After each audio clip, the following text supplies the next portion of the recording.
Yar, internet friends. My name is Bay, and welcome to the Battle for Azeroth beta and the second pass for the Outlaw Rogue, which it's not combat anymore, but it's not really even a pirate anymore. It's kind of like this swashbucklery hybrid now. So that's where we are. I'm going to go over talent adjustments, of which there are many. Spells and abilities lost or gained, what's been kept from your Legion artifacts or your legendaries, of course. Any new graphics, a brief overview of the War Mode talent system, and any GCD changes. There will be no true gameplay in this series if you've been following along. More of a one-man podcast walkthrough primer of what your spec is like going from one expansion, Legion, into the next one, Battle for Azeroth. The entire second pass testing VOD is located down in the description box. Link down below. It's over on my Twitch page. You can go check it out over there. If you want all the nitty gritty, it's like 3.5 hours. We had a lot of running through different spec combinations. If you want to go see more of that, of course, go check out the VOD. And finally, any thoughts, comments, concerns, leave them down below in the comments section. That's what it's there for. And then if you're new to the channel and enjoy my ramblings, consider hitting the subscribe button. Or the next step, if you want to go even further beyond, is to hit that bell icon next to subscribe. That's a notification icon. It'll let you know when videos are launched on the channel. So, I'm scrolling up my notes real quick here. We're going to hang out with these two off-duty Zandalari enforcers for the moment. This guy looks like he passed out drinking something. That's totally fine. We are a bit of a pirate-y thing, but yeah, I don't know. The whole swashbuckler thing, it came up in chat today that you're not a pirate anymore because you just lost the Dreadblades, or you used the Dreadblades up, so you're not really a pirate.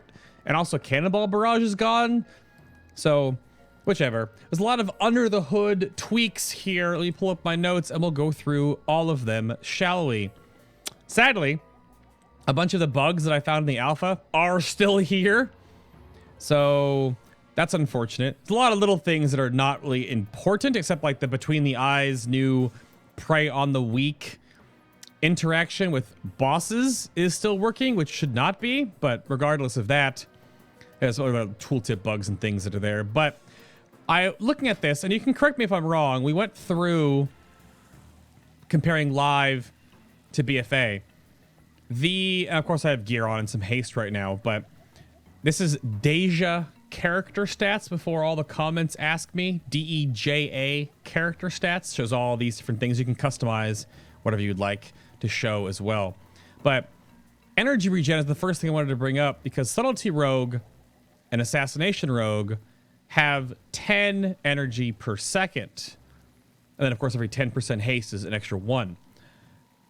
Outlaw, though, has 13.5, which I believe is raised from the base energy regen you actually have on live. So correct me down in the comments below if I'm wrong on that one.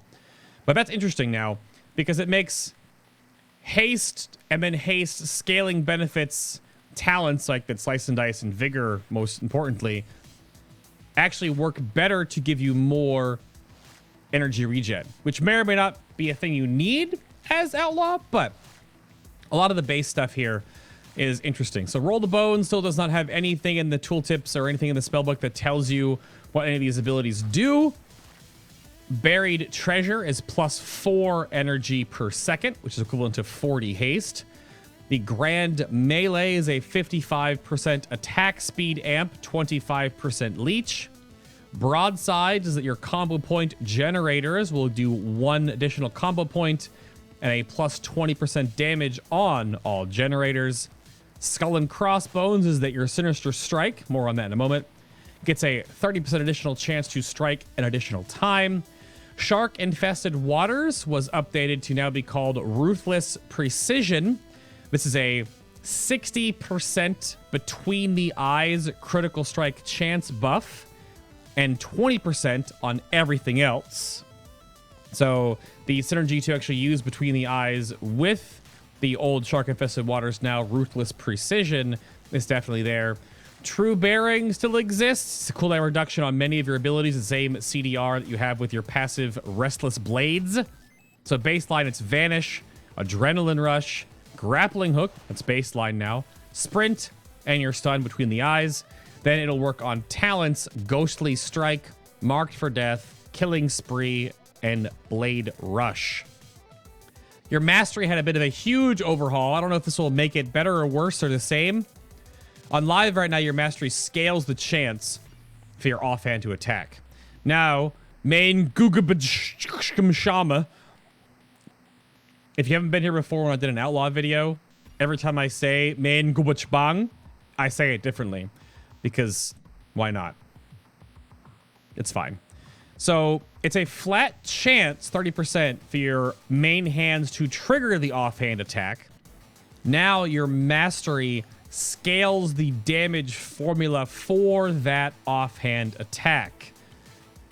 So it's a offhand damage amplifier is what your mastery does now. Your, what was it called before? Saber Slash is now back to Sinister Strike. It's 45 energy down from 50.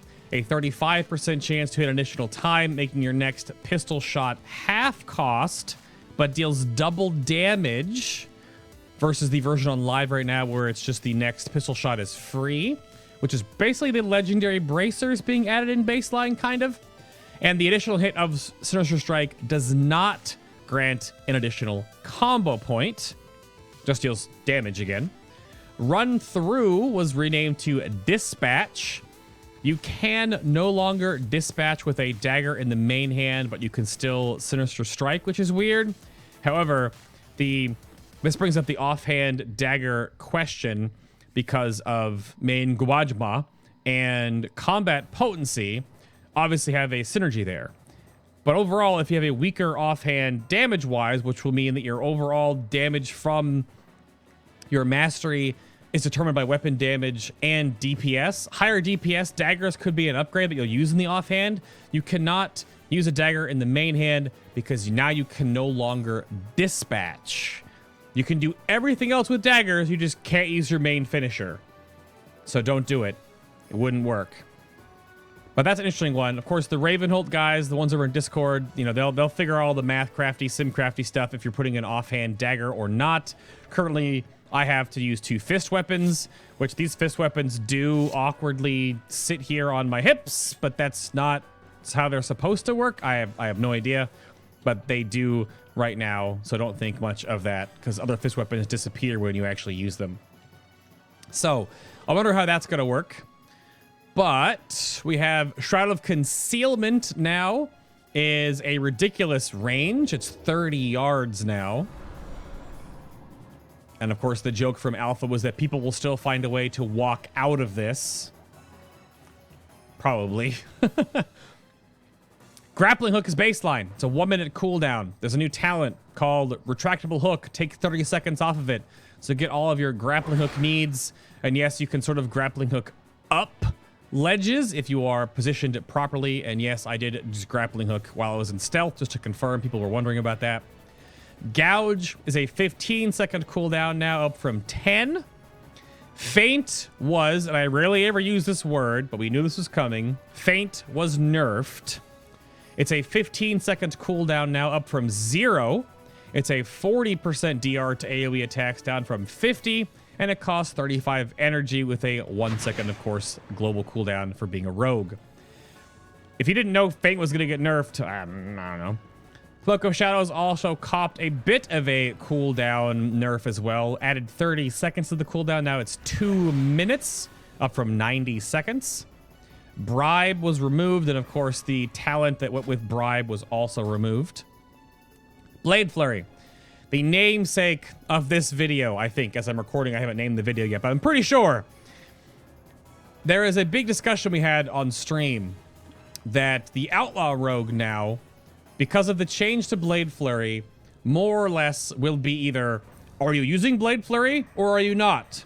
And your build for your Outlaw Rogue is more or less determined by if you're using Blade Flurry or are you not.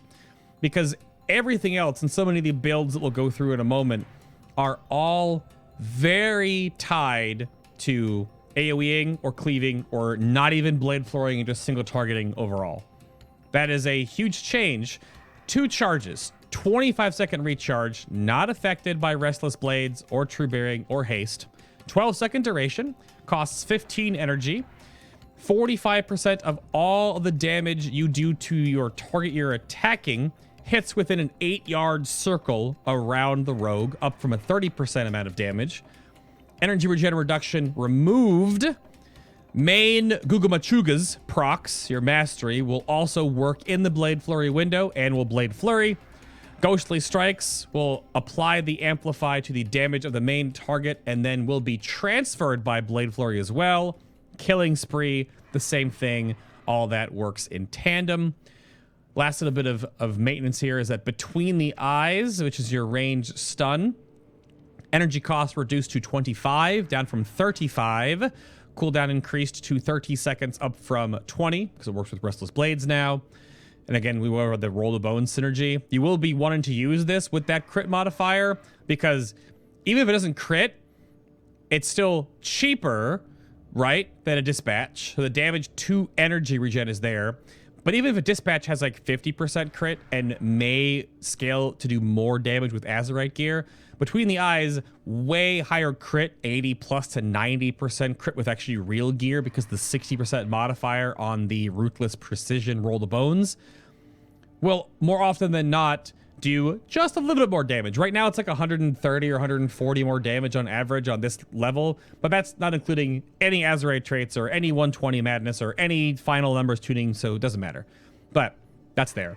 And then Ambush is 50 energy now, down from 60, just for that opener.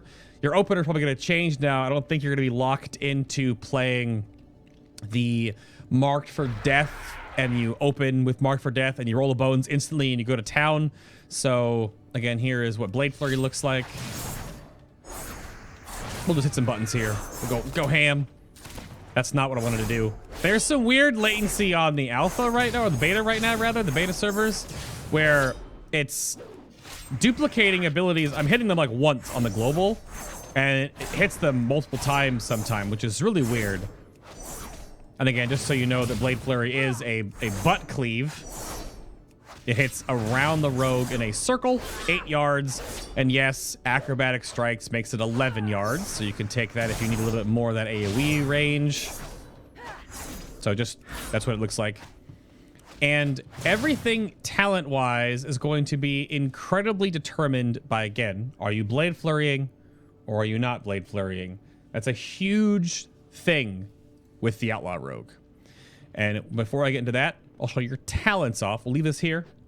I'll show your live talents, because there's quite a bit of a change in the Outlaw Rogue talents here before we actually go into like hitting the target dummy and seeing what builds look like. So removed talents: Swordmaster, Anticipation, Parlay, because there's no bribe anymore, Cannonball Barrage, and Death from Above. I will pause for a moment and tell you that Death from Above and Smoke Bomb are now PvP War Mode talents. More on those in a little bit. Talents updated: Ghostly Strikes. It's a 10-second duration, down from 15 seconds. The 10% damage amp remains, but because of the new way Blade Flurry works, more on that as we go through. 35 seconds cooldown was added, and the cooldown is reduced by True Bearing or Restless Blades. Swordmaster has become Weapon Master, but same basically effect. It's an additive bonus. It's a 10% additional chance for a Sinister Strike to proc the double hit. This reads as a multiplicative, but this is additive. So Grappling Hook, this is a retractable hook, the extra cooldown off this. Marked for Death moves over here. It's a 1-minute cooldown compared to Sub and Assassination's 30 seconds, but again, reduced by Restless Blades and stuff. I don't know where this is going to fit in your overall builds, because it feels like it's an AoE talent now, but I have no idea. Prey on the Weak is excellent now, so regardless of if you use a 1 point Between the Eyes, you get a 6-second debuff on the target that increases all damage they take by 10%. Same thing if you open with a Cheap Shot. You will get a 6-second debuff that increases the damage they take by 10% from all sources. This is you, your allies, all of it. So quite nice. In the same row, of course, you still have Dirty Tricks. Your new talent down here is Super Pocket Sand. This reduces the cooldown of Blind by 30 seconds and gives it 15 additional yards of range. This means you can blind from 30 yards away. I am now 30 yards away. Here, there it is. Yeah. Super pocket sand. This is ridiculous. Just the arm on this guy. So in that regard, we also have Slice and Dice is 60% attack power, or sorry, attack power. Attack power is not a thing anymore. 60% attack speed, down from 125%, but again, this has been moved and is no longer a bottom tier choice. Still has the 15% energy regeneration as well, which again, it looks like Outlaw has more base energy regen too, so keep that in mind. Alacrity was tweaked. It's 3% haste per stack, 5 stacks. That's 15% total. The Legion version is 2% for 10 stacks for 20% total. So less top end, but it's going to stack way quicker and be at that 15% a lot faster if it ever has to fall off because you're running around or doing whatever, right? Killing Spree is a 2-minute cooldown with a 2-second duration, now down from a 3-second duration. Of course, again, Restless Blades, True Bearing still affect this. You teleport back to where you cast the ability with Killing Spree, just so we're on the same page. You no longer end up wherever you are. Killing Spree will proc mastery hits. You can also get combat potency hits as well for the energy regeneration. And Killing Spree and Blade Flurry no longer make you teleport to new targets. You can see down here, all of your new 100 talents are all interactable with Blade Flurry and how you use them. Killing Spree, in this sense, is a burst mechanic. And again, why I went over Ghostly Strike being a AoE component is because when you Ghostly Strike your main target, you're only going to Killing Spree the main target. That takes 10% increased damage, so all of your damage during the Blade Flurry window during Killing Spree will be 100% of the main hand offhand hits. Each time you do the shadow dance thing or whatever, each time you do the peer behind the target differently ways, you're hitting with both weapons. So it's a main hand offhand hit multiple times, and during Blade Flurry, it's 100% damage instead of just a new target, new target, new target, new target off the cliff, right? That's how it works on live anyway, not anymore. So that's the comparison between your talents now, and it's a pretty big shakeup because, again, it depends on if you're going to be AoEing or not. Any last bits here? Yeah, Blinding Powder is new. Loaded Dice is your artifact trait from live as a talent where you, if you AR, you get a 45-second buff that your next roll of bones is at least 2 buffs.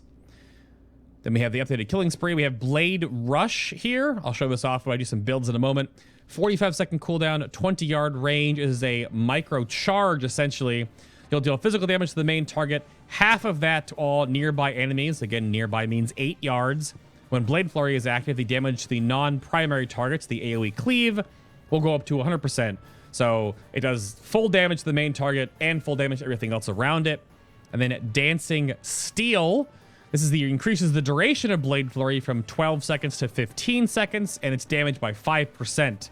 So instead of being 45%, it's 50% damage transfer. So all of this has to do with how you're single targeting, or mostly how you're AoEing and cleaving. That's going to be a huge component on how Outlaw actually works in the next expansion. So let me close this down real quick and make a build real quick as Killing Spree comes off cooldown. Get out of here. Get off cooldown. Give me some combo points. Get off cooldown so I can change my talent. There we go. So Killing Spree to me, combined with Mark for Death, looks like it's an AoE combo. Because you can build Blade Flurry, Finisher, Mark for Death, Finisher again. If that target dies, Mark for Death, Finisher again, and then end with a Killing Spree, right? A lot of burst AoE potential there. Otherwise, you have builds that I particularly think are quite smooth and very fun. So we got Blade Rush here. It also generates 25 energy over 5 seconds. If you didn't pick up on that part of it, I didn't say it because I'm dumb. Alacrity will take Deeper Stratagem. Works as it does on live now. It gives you 6 combo points, a 5% additional damage on your finishers, and of course the extra step in the combo point direction.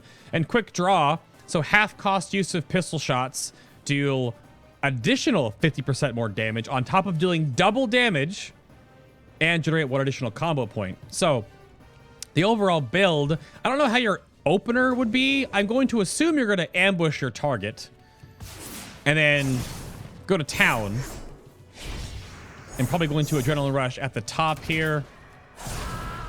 No, I didn't mean to do that. I want to hit Roll the Bones and then hit Run Through, or Dispatch in this case. Now I'll Roll the Bones. I want to Grand Melee anyway. Grand Melee during Adrenaline Rush is so good. Save that proc on the way back around because it gives you 2. Don't waste your combo points now, kids. Don't waste your combo points now. But again, this build is just going to be a really smooth sailing single target build against this one right here. So I think Quick Draw and Deeper Stratagem sync up really well together. I don't know if that's just a mathematical thing or a feels thing, but when I was doing target dummy testing, and you'll see my details in the bottom corner here, I'm just hitting buttons on a single target, just the patchwork style. We're going to rebuild here and re-roll the bones. Get some broadside action there. So broadside, I don't know. This one feels fine normally. Just because you need to be careful, you're going to waste some combo points here regardless. If you get a proc on that pistol shot with quick draw, it gives you 3. So you're going to overcap anyway. So now we'll do this. We'll go back around. We'll get 3 combo points on that. Then 2. Then again. But I'm sitting at like 1.5 to 1.6k DPS right now. Again, I'm a level 110, so the numbers don't really mean anything. But this is what the rotation looks like with barely any base stats. I have 29% haste now because of Alacrity. I only have 12% actual haste, which is really low. We're going to waste combo points anyway right there. We can go around one more time. I should have rolled the bones there instead. Anyway, that just feels really smooth, right? You build, you spend at 6, you roll the bones at 6. There you go. Another one that's in the same smoothness factor but changes up your priority a little bit is going to be Weapon Master and Vigor. Weapon Master giving you the more sinister strikes, giving you more combat potency chances, so you want the extra energy maximum. And then you can take Slice and Dice instead for this because you're going to be stacking Vigor and Slice and Dice and the Weapon Master bonus for the additional energy as well. And again, I don't know if this is going to be really good or not, but the rotation is going to feel a lot that you're hitting a lot of pistol shots. We'll save one for the end there. Because you're going to get a lot of resets on your Sinister Strike. And because of that, even have more energy you can't spend. And have more chances to proc the pistol shot. Because you're auto-attacking faster all the time. We'll refresh on this next one. We got another... Put the energy regen up and then refresh. So come back around the horn a little stronger there. Energy regen from Blade Rush in that regard is what I mean. So again, it's really similar. I bursted a little better on the pull there, so I like back down to like 1.6k again. So these two could be really close together if numbers allow it to be at the end game, and Blizzard still has a lot of balancing to do, so I wouldn't worry about that. You're looking at how the build plays, how it feels, and that's pretty close together, right? The Ghostly Strike single target feels weird. I don't know if Marked for Death comes into play in that, but Quick Draw and DS or Weapon Master Vigor, and then even on this point, Quick Draw, Deeper Stratagem, and Alacrity. Loaded Dice can totally work here, obviously, right? Because you're going to come around the horn and get always 2 buffs. This is more of a flavor thing. I think Loaded Dice has a bit more potential for gaming AoE and being bursty in the AoE sense. But that's just Blade Rush and single target. But you can take Dancing Steel, and Dancing Steel is actually hilarious. Let me get this off cooldown here. So because of the additional duration on your Blade Flurry, we'll just go with... well, Ghostly Strikes. I can't show Marked for Death because I'm not going to get resets on these target dummies, but obviously if you could, again, I think Marked for Death is huge for AoE. And we'll go Loaded Dice. So with this, getting to... And we'll keep Vigor because we're just mostly AoEing, right? I want to pop AR real quick here. We'll AR and roll. And then we'll roll with this. We're going to pop our... Oh, it didn't crit. Look at that. I don't have 100% crit, obviously. So we'll do a Ghostly Strike here. 1 second. Let me re-Blade Flurry. In the Ghostly Strike window, of course, we'll deal additional damage to every target around. Try to get a crit. There we go. Between the eyes. But you can have 100% uptime on your Blade Flurry this way. We're going to bat to go around again. So I will recast this. Probably should have rolled the bones there. Yeah, at the roll. Oh, I thought I did. That's why I was hitting Sinister Strike there. And it comes back around, and it almost falls off, and then you can recast your Blade Flurry again. So we're still in the Blade Flurry window. You know, we'll pop Ghostly Strike. So all of our damage is being amplified by 10%. That is then being replicated out by 50% of the damage. So you're not losing a ton or as much. But you can stay in this AoE and then it falls off. You get about 45 seconds or so before you have to like wait for your cooldowns to come back up again to train them. But you can just constantly AoE and cleave for so long with this build. It's actually silly. Versus a very different style where you would do Killing Spree. And again, you could do Mark for Death or whatever, but you would come around the corner. Let me get my cooldown back down here. And then we'll go over War Mode talents here in a moment. Give me my adrenaline rush. You'll be good on this one. Because if you can get, let me double check my notes here. If you can get, for like AoE purposes, if you can actually get, well, it was Shark Infested Waters, but if you get Ruthless Precision, which puts 20% crit into a Killing Spree, and then a Broadside, which is 20% damage on your generators, and you generate faster during it, or I mean Grand Melee could work too. But you're going to have, let me do this. Well, that works.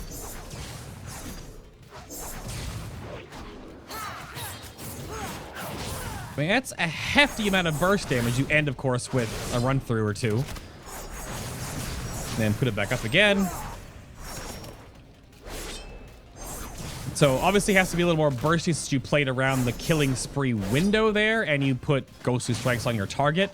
But the AoE potential, and again, I go through a lot of this and just like sit here and try to look at how the pieces all fall together, look really, really powerful for how Outlaw will do AoE and cleave and be that. That's gonna be its main bread and butter, right? It's gonna do a lot of AoE, burst AoE, a lot of good cleave. Its single target damage will be all right. But again, 5 styles of damage in World of Warcraft. You're going to be good at 2.5 to 3 of them, but never all 5. Then you're going to be a Warlock, and you're going to get nerfed into the ground. So, that aside, how does that work out with the new War Mode talents? Because again, you can put these out in the open world. Of course, they'll follow you into PvP and arenas and battlegrounds, all that kind of stuff. I was told that apparently War Mode was nerfed a little bit, so it's only 10% XP and from doing quests and killing monsters. And I don't know if they've reduced the world quest bonus either, but you still gain bonus honor from killing enemy faction members. You turn on War Mode in Orgrimmar or Stormwind only, and then you're of course sharded into the overall War Mode, and you're active with all the talents you can choose in the open world for world PvP or for world questing at endgame, and of course PvP islands as well, if you choose to partake in those, of course. But the overall combination here that I had set up is you get to pick your medallion talent, essentially. And then again, you have Smoke Bomb returning, 3-minute cooldown. You create a cloud of thick smoke in an 8-yard radius around the rogue for 5 seconds. Enemies are unable to target into or out of the smoke cloud.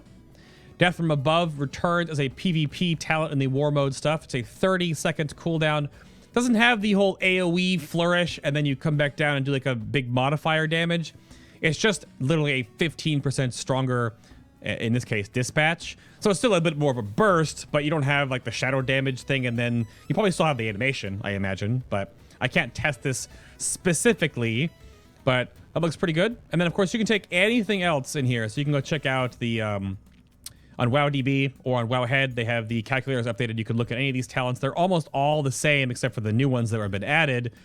But we brought up Drink Up Me Hearties, yo-ho, because you can create Crimson Vials, basically rogue health stones. These share their own consumable cooldown. You can have 3 at a time. These do, of course, stack with Iron Stomach, which gives you more healing from your Crimson Vial.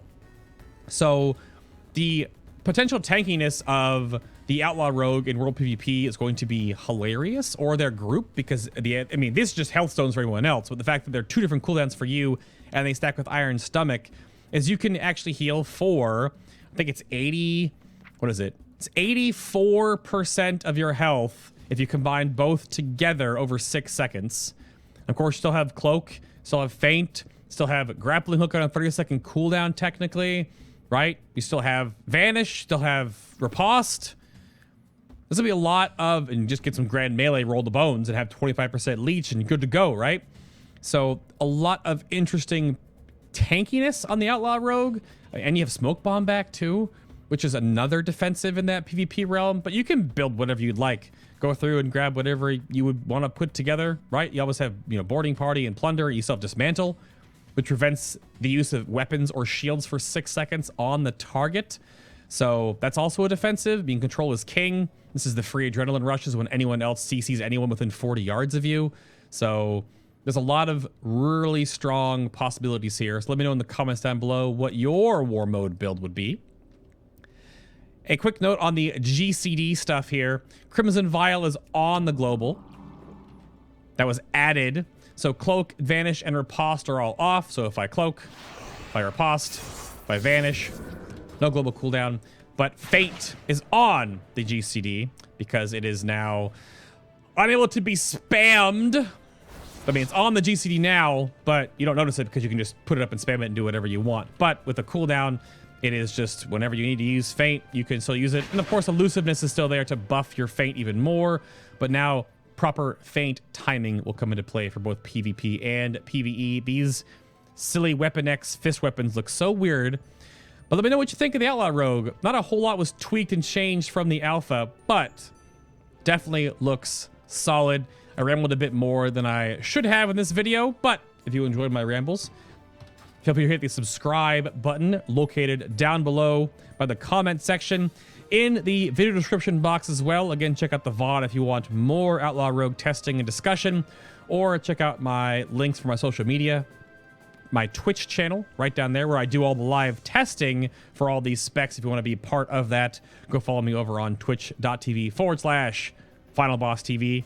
But thank you all very much for watching and or listening. Let me know what you think of the Outlaw Rogue, the not as piratey pirate rogue. And I will see you all in the next BFA Beta Second Pass video.